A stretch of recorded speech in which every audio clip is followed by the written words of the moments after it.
ஓம்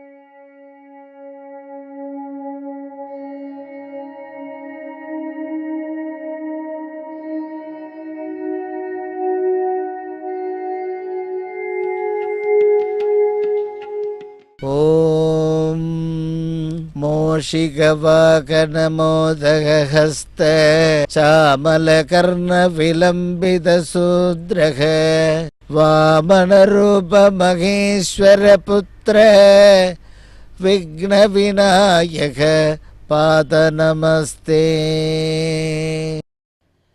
ஓம் ஆயி ஆனந்தவல்லி அமிர்தகலதரீம் ஆதிசக்தி மகம் மாயே மாயஸ்படிகமணி மாமதங்கி ஷடங்கி ஞானார்த்த பரிமலனயகரி நாதவிந்ததாரிணி நாதாந்த தர்ப்பணகரீம் ஸ்ரீம் பீஜமந்திரஸ்வரூபிணி அம்பா நமோஸ்துதே.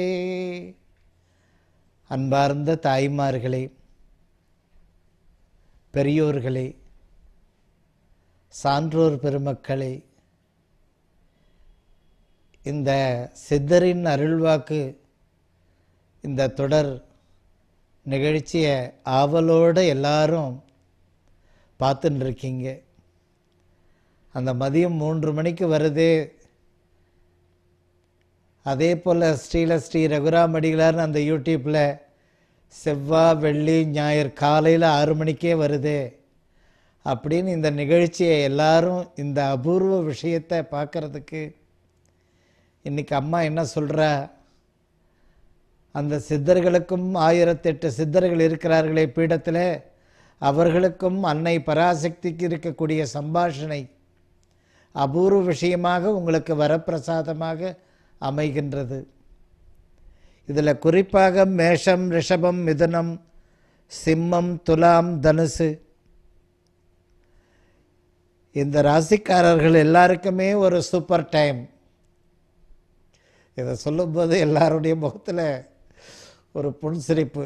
ஆஹா, நமக்கு நல்ல டைம் சொல்லிட்டாரே. அந்த மேஷம், ரிஷபம், மிதுனம், சிம்மம், துலாம், தனுசு இந்த ராசிக்காரர்களுக்கு ஒரு பொற்காலம். 2024 2027 இந்த ஒரு சூப்பர் டைம்.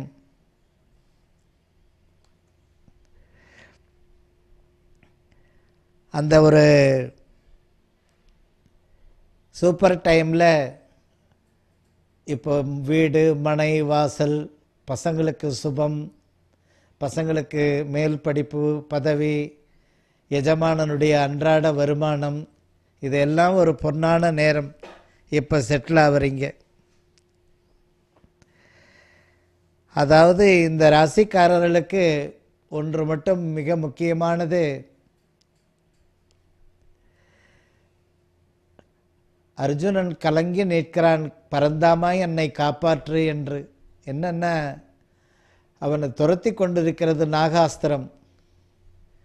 கர்ணன் விட்ட ஒரு நாகாஸ்திரம் வந்துட்டுருக்கு.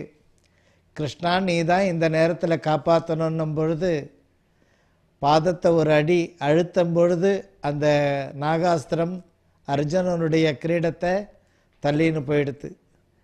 அதை போல் இந்த மேஷம், ரிஷபம், மிதுனம், சிம்மம், துலாம், தனுசு ராசிக்காரர்களுக்கு ஒரு பக்கம் பற்றாக்குறை, இன்னொரு பக்கம் ஆரோக்கியம். இது ரெண்டுமே ஒரு இவ்வளோ சூப்பர் டைம்ன்றீங்க, நிறையா வரும்ன்றீங்க, எது வருமானம். ஆனால் பற்றாக்குறை ஒரு பக்கம் சொல்கிறீங்களே. ஆமாம், பற்றாக்குறை இன்னும் பரவாயில்லை, இன்னும் கொஞ்சம் முயற்சி எடுக்கணும்பா, இன்னும் நல்லா சிறப்பாக செயல்படணும்பா, அப்படி தான் சொல்கிறாங்க. அதே போல் ஆரோக்கியம் விஷயம், இந்த ரெண்டுத்துக்குமே ஒரு பாதுகாப்பு பண்ணிக்கணும். நாகாஸ்திரம் உங்ககிட்ட வரா மாதிரி அந்த ஒரு எதில் பற்றாக்குறையிலையும் ஆரோக்கியத்திலையும் பீடத்தில் அந்த 1008 கலச பூஜையோ அல்லது யதாசக்தி 108 கலச பூஜையோ பீடத்தில் ஏதாவது ஒரு செவ்வாய்க்கிழமையாக பார்த்து செய்து அந்த பற்றாக்குறையும் ஆரோக்கியத்திற்கு பாதுகாப்பு. பற்றாக்குறை வாழ்க்கையில் தொடரக்கூடாது. அடுத்தது ஆரோக்கியத்துக்கு பிரச்சனை வரக்கூடாது. இந்த பற்றாக்குறையை ஒரு விஷயத்தில் சொல்லுவேன்.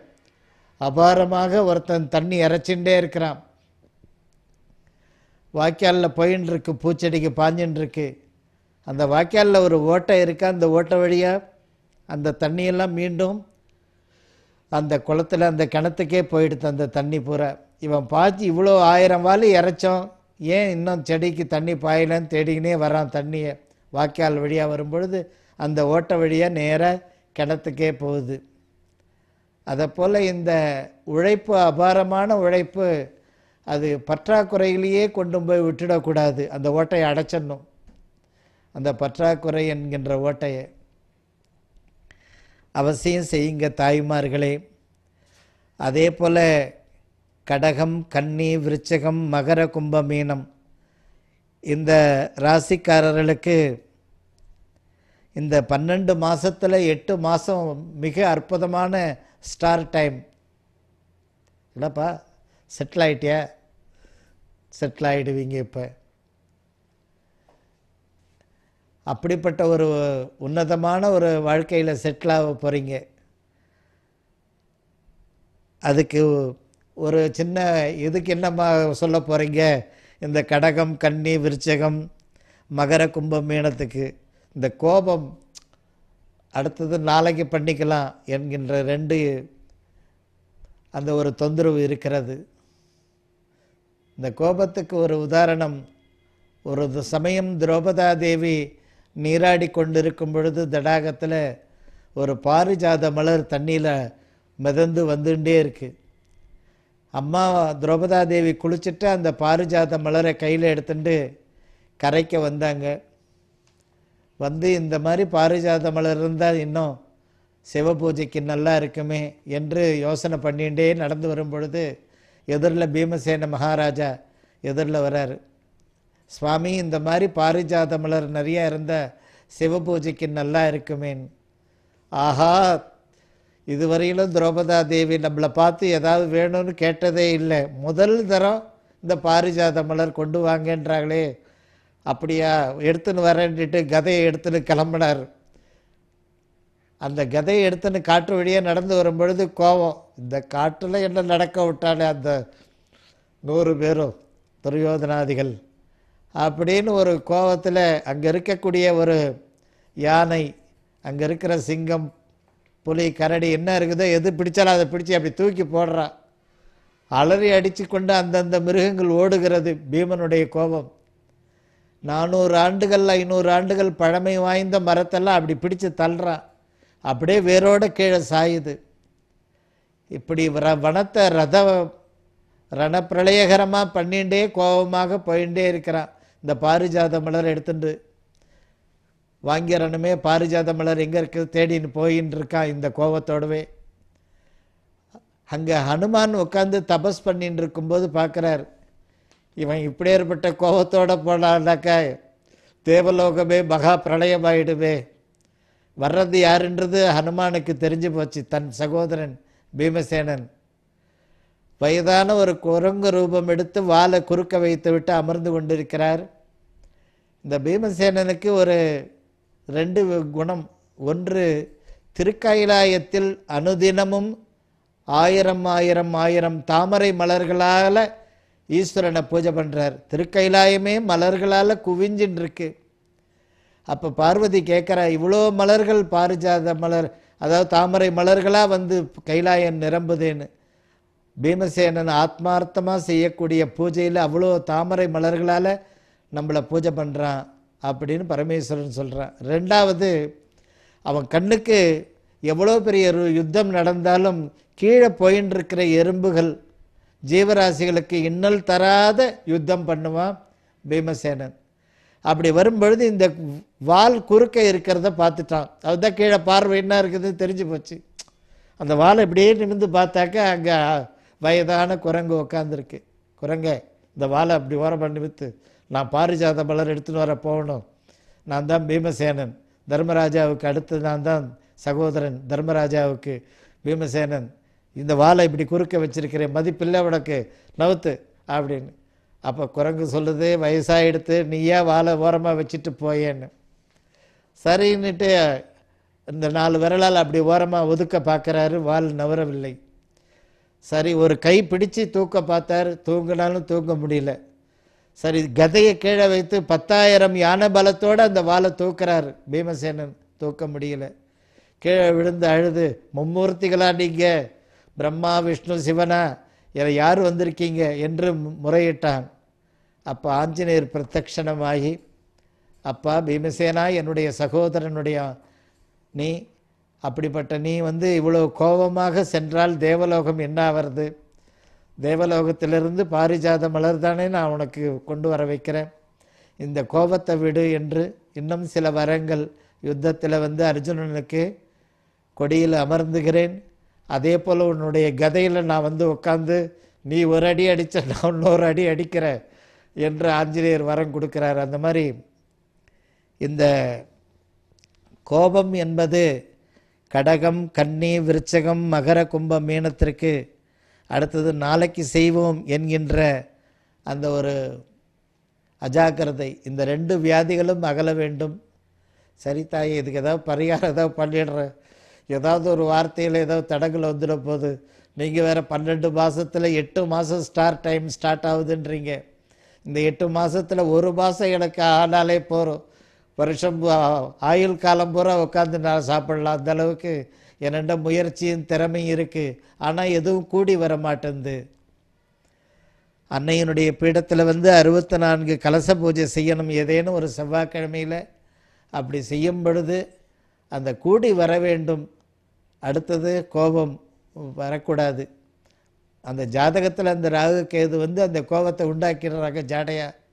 இந்த பக்கம் அமிர்த கலசம் மாதிரி ஐஸ்வர்யத்தை தராங்க, இன்னொரு பக்கம் மறைமுகமாக நம்முடைய வாக்கில் உட்காந்து கோபத்தை அனுக்கிரகம் பண்ணிடுறாங்க. அந்த வாக்கில் கோபம் வராமல் இருக்கிறதுக்கும் கூடி வரணும் எல்லா காரியமும். அதற்காக இந்த 64 கலச பூஜை செய்யுங்கள்.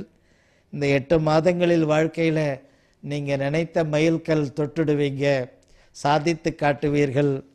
அன்பு தாய்மார்களே, முக்கியமான ஒரு விஷயம், அதாவது இந்த வாரம் 10ஆம் தேதி புதன்கிழமை துவங்கி 14ஆம் தேதி வரைக்கும் சென்னையில் மயிலாப்பூரில் தெற்கு மாடவீதி ஹோட்டல் கற்பகத்தில் இப்போ விஜயம் செய்திருக்கிறோம். இன்று மாலை 4 மணியிலிருந்து இரவு 9 மணி வரையிலும் இருக்கிறாங்க. அருள்வாக்கு, ஜாதகம், எதிர்கால நலன்களை பற்றி நீங்கள் அறியலாம். அன்பு தாய்மார்களே, அவசியம் இந்த நிகழ்ச்சியை பார்க்குறவங்க எல்லாரும் வரக்கூடிய இந்த நடந்து கொண்டிருக்கக்கூடிய புதன், வியாழன், வெள்ளி, சனி, ஞாயிறு 5 தினங்களும் இருக்கிறாங்க. எங்கே உங்களுக்கு எல்லாருக்கும் தெரியும், சென்னையில் மயிலாப்பூர் தெற்கு மாடவீதி ஹோட்டல் கற்பகத்தில் தொலைபேசியில் தொடர்பு கொண்டு அப்பாயின்மெண்ட் வாங்கிக்கிட்டு அவசியம் அருள்வா கேட்க வரலாம், ஜாதகம் பார்க்க வரலாம், எதிர்கால நலன்களை பற்றி அறியலாம். உங்களுடைய தொழில், உங்களுடைய குடும்ப சூழ்நிலைகள், பசங்களுடைய எதிர்காலம், ஆரோக்கியம், குலதெய்வத்தினுடைய விஷயங்கள், அதுக்கப்புறம் உங்களுடைய வாழ்க்கையில் எந்த டைமில் என்னென்ன நன்மைகள் உண்டாகும் என்ற விஷயங்கள், எதனால் இப்படியெல்லாம் கஷ்டப்பட்டுருக்கிற அதுக்கு ஏதாவது ஒரு தீர்வுகள், இதெல்லாம் நீங்கள் அம்மாவண்ட ஒரு விரிவாக உட்காந்து அருள்வாக்கும், ஜாதகம், எதிர்காலத்தை பற்றி அறியலாம்.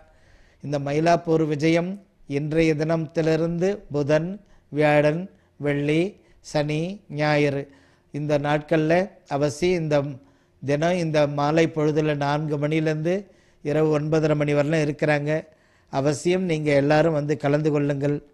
ஆண்கள் அனைவருமே இந்த 2024 ஒரு அதிர்ஷ்டகரமான ஒரு வாழ்க்கை பயணத்தை துவக்கிறதுக்கு பிரதி மாதமும் பெருமாளுக்கு தாமரை மலர்களோடு போயிட்டு தரிசனம் பண்ணுங்க. ஒவ்வொரு மாதமும் ஒரு 2 தாமரை பூ கொடுப்பா அப்படின்னு வாங்கிக்கின்னுட்டு ஆண்கள் ஜென்ரலாகவே எல்லாருமே, அந்த ஆண்கள் அனைவருமே மாதத்தில் ஒரு நாள் தாமரை மலரோடு போய் பெருமாளை போய் பார்த்து பெருமாளுக்கு அந்த தாமரை மலர்களை சமர்ப்பிச்சுட்டு வாங்க. குடத்தில் இருக்கும் விளக்கை எடுத்து குன்றின் மீது வைத்த விளக்கு போன்று உங்களுடைய வாழ்க்கை ஒரு ஸ்டார் டைமாக உங்களுடைய வாழ்க்கையை வழி நடத்துவான் பெருமாள்.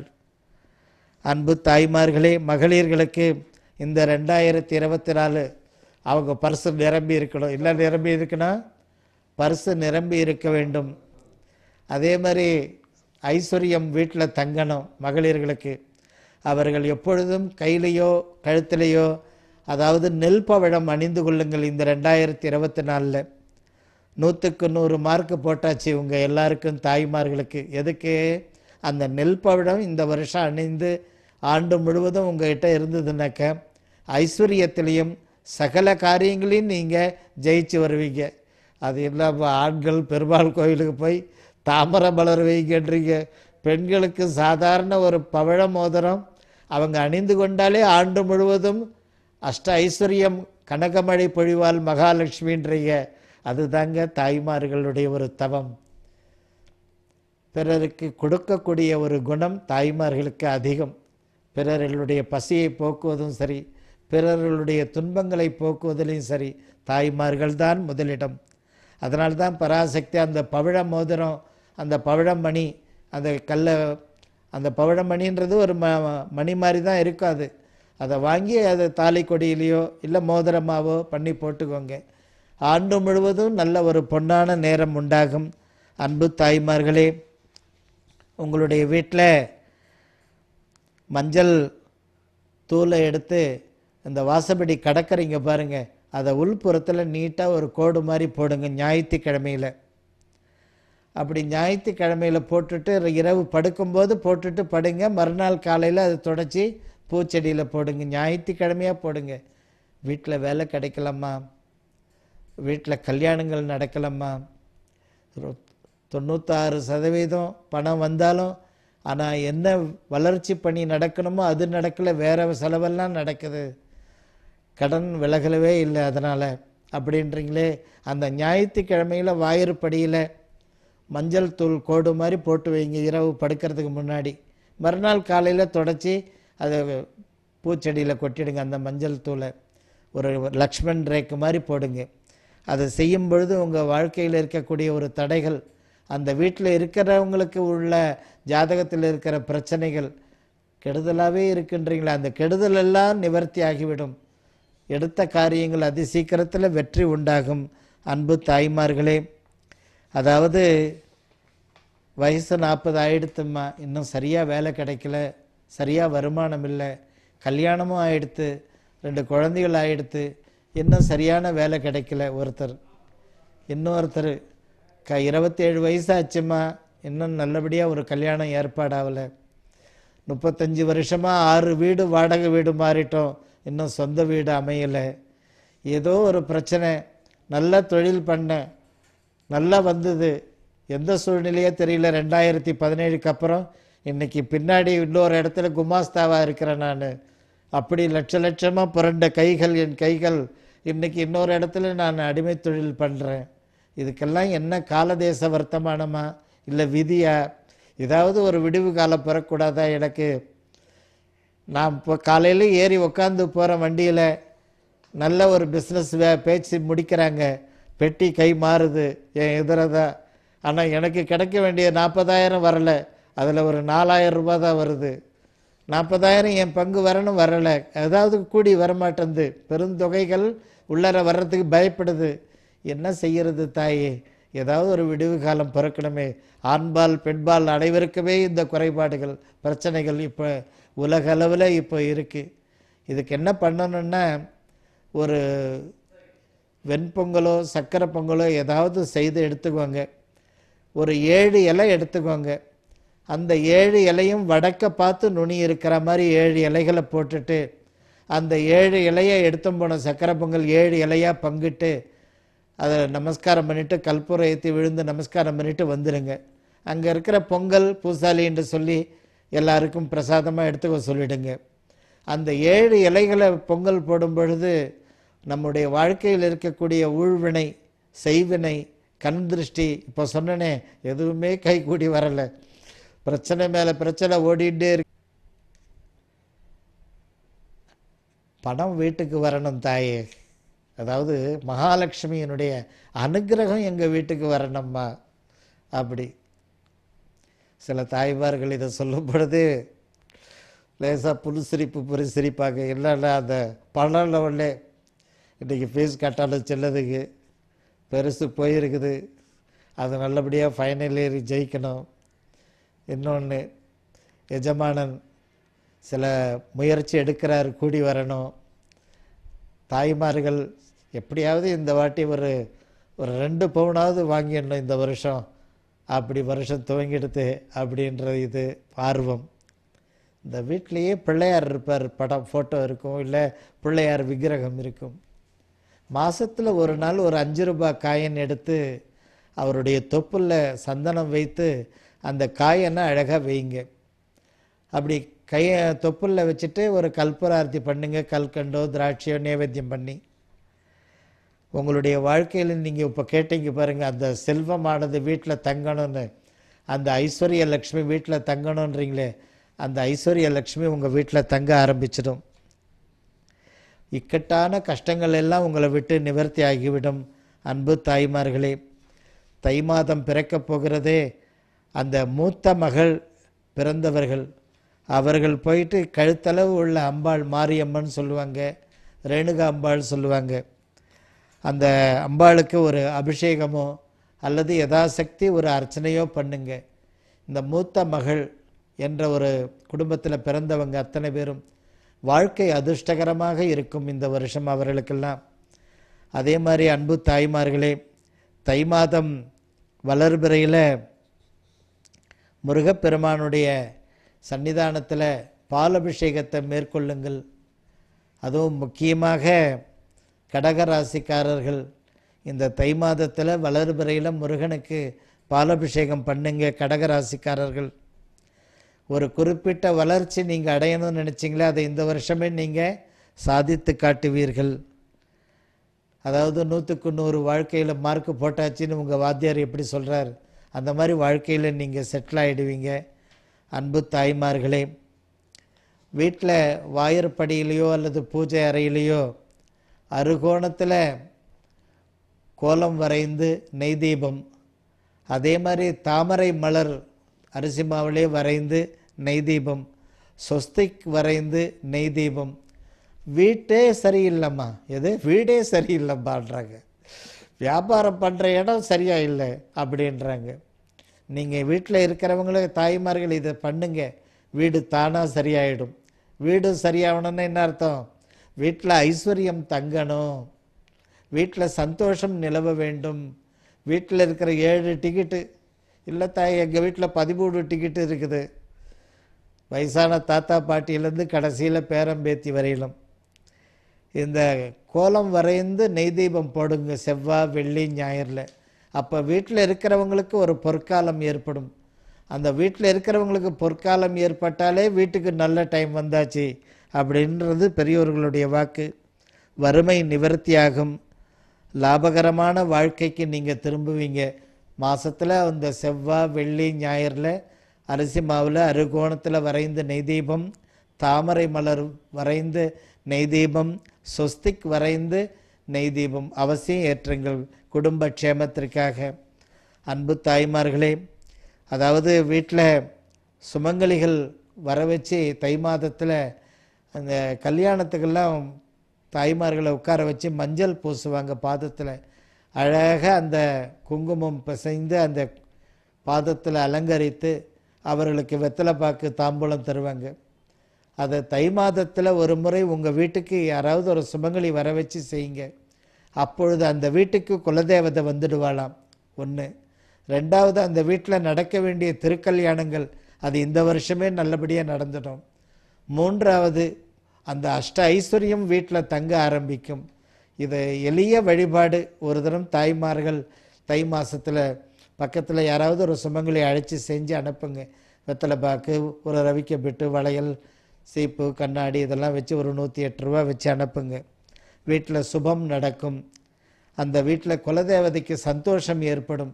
குலதேவதை சந்தோஷம் அடைந்தாலே வீட்டில் பொற்காலம் வந்துடும் எல்லாருக்கும். அவசியம் செய்யுங்க தாய்மார்களே. அதாவது இந்த 2024 ராகு கேதுவனுடைய ஒரு அமைப்பு மார்க்கால் மார்க்கைன்ற மாதிரி மாறி மாறி உட்காந்துருக்காங்க. ஒரே கோணம், அங்கேருந்து இவர் பார்க்குறாரு, இங்கேருந்து அவரை பார்க்குறாரு. ஒரு தரம் பார்த்தாரு, உலகத்தையே ஸ்தம்பிக்க வச்சுட்டார். இப்போ இன்னொரு தடவை வந்திருக்கிறாங்க, அந்த மாதிரி பார்த்துட்டு இருக்காங்க. அப்படி பார்த்துட்டு இருக்கும்போது இந்த வாட்டி என்ன நடக்குது பாருங்க. இயற்கை சீற்றங்கள் ஒரு பக்கம், இன்னொரு பக்கம் நீ ஒரு கல் போட உனக்கு 2 கல் போகக்கூடாதா அப்படின்ற போராமைகள் தான் வளர்ந்து வருது. அந்த ஒரு ஒற்றுமையோ சந்தோஷமோ உருவாக மாட்டேங்குது, போராமைகள் அங்கங்கே விளையுது. இதெல்லாம் அகலணும். வாழ்க்கையில் நல்லதே நமக்கு படணும், நல்ல விஷயங்கள் நல்லது வந்து நம்மக்கிட்ட வந்து சேரணும். அடிக்கடி இந்த ஆண்டில் முருகப்பெருமானுக்கு அர்ச்சனை பண்ணிட்டு வாங்க. இந்த ராகு கேதுவனுடைய பாதிப்பு, இத்தனை சிரமங்கள் உங்கள் வாழ்க்கையில் பின்தொடராது. அன்பு தாய்மார்களே, கொடிமரத்தின் கீழே மனக்கோலம் போடணும். இந்த மனக்கோலம் சொல்லுவாங்க, தெலுங்குலத்தை பீட்ட முக்குன்னு చెప్తారు. அதை கேளுங்க தாய்மார்களே. இந்த லலிதா சகஸ்ரநாமம் பண்ணுற அந்த ஒரு மீட்டிங்கில் தாய்மார்களை கேட்டாலே அவங்க பேனாவில் அழகாக பேப்பரில் வரைஞ்சி கொடுப்பாங்க அந்த கல்யாண கோலம். அந்த கோலம் உங்கள் வீட்டில் அதை பேப்பரில் எழுதி பழகி நல்லா ரெடி பண்ணிக்கிட்டு கொடிமரத்தாண்ட போய் அந்த பீட்ட முக்கு அந்த மணக்கோலம் போடுங்க. அரிசி மாவில் கோலம் போடுங்க. அந்த கோலம் எப்படின்றது அதை நீங்கள் தாய்மார்கள் சகஸ்ரநாமம், விஷ்ணு சகஸ்ரநாமம், லலிதா சகஸ்ரநாமம் இந்த மாதிரி வாசிக்கிறவங்க கூட்டத்தில் கேட்டாலே அழகாக வரைஞ்சி காட்டிடுவாங்க தாய்மார்கள். அதனால் அது அவசியம் நீங்கள் உங்கள் கொடிமரத்துக்கு போயிட்டு சுவாமி கோயில் வாசப்படியில் இருக்கிற கொடிமரத்தாண்ட அந்த கோலம் வரைந்து நெய் தீபம் போட்டிங்கன்னா உங்கள் வீட்டில் அதி சீக்கிரம் கல்யாணம் ஏற்பாடாயிடும். அது சீக்கிரத்தில் உங்கள் வீட்டில் ஒரு பேரம்பேத்தி பிறந்துடுவாங்க. தாயே இன்றைக்கி ஒரு பாக்கெட்டு அரிசி மாவு எடுத்துக்கிறேன், நெய் பாட்டில் நெய் எடுத்துக்கிறேன், எல்லாம் ரெடி பண்ணிக்கிறேன் அகல்லாம். அந்த மணக்கோலந்தெல்லாம் தாயை 4 பக்கமும் வரைந்து 4 பக்கம் வாசப்படி 4 பக்கம் கிரீட மாதிரி இருக்கும். அதை யாராவது கேட்டு தெரிஞ்சுக்கோங்க. அதே மாதிரி கொடிமரத்தாண்டை போட்டுட்டு நெய் தீபம் போட்டுவாங்க. உங்கள் வீட்டில் கவர்மெண்ட் வேலை கிடைச்சிடும், பசங்களுக்கு ஒரு பன்னாட்டு நிறுவன வேலை கிடைச்சிடும். அதே மாதிரி திருக்கல்யாணம் அதி சீக்கிரத்தில் ஏற்பாடாயிடும். இந்த வருஷம் பேரம்பேத்தி உண்டாகக்கூடிய யோகம் உண்டாகிவிடும். இந்த நிகழ்ச்சியை பார்க்குறவங்க அவசியம் மயிலாப்பூர் விஜயம் செய்கின்றோம். இன்று முதல் புதன், வியாழன், வெள்ளி, சனி, ஞாயிறு ஆகிய தினங்களில் மாலையில் வந்து அருள்வாக்கு கேட்கலாம், ஜாதகம் பார்க்கலாம், தரிசனம் பெறலாம். அதனால் மயிலாப்பூர் விஜயத்தை நினைவு வைத்து கொள்ளுங்கள். தொலைபேசியில் தொடர்பு கொண்டு அம்மாவை வந்து தரிசனம் பண்ணுங்க. சுபமஸ்து.